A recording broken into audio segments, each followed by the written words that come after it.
ఈ మా కార్యక్రమం జిల్లా కలెక్టర్ గారి ఆదేశానుసారం జిల్లా సమాచార పౌర సంబంధాల శాఖ వారి ఆధ్వర్యంలో తెలంగాణ సాంస్కృతిక సారథి మునికుంట్ల ఎల్ఎస్ కుమార్ కళాబృందం మన గ్రామానికి రావడం జరిగింది.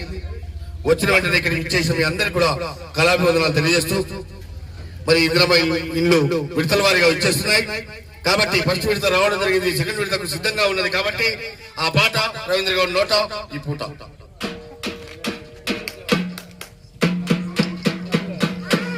ఇందిరమ్మ ఇల్లు మన పల్లె పల్లె వెలుగు, అర్హులైన పేదలందరికీ అందు పక్క ఇల్లు. ఇందిరమ్మ ఇల్లు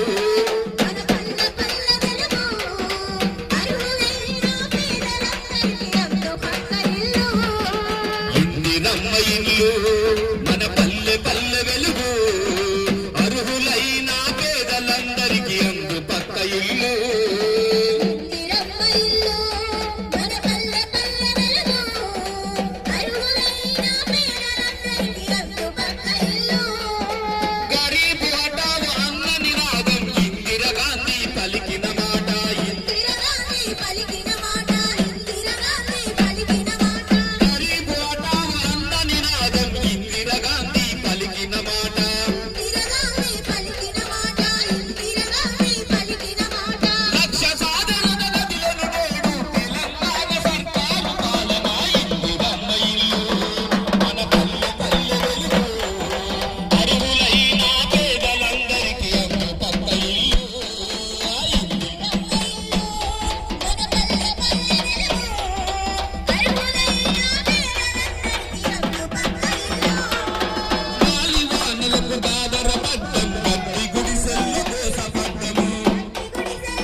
కష్టపడ్డ సొమ్మంత గట్టిన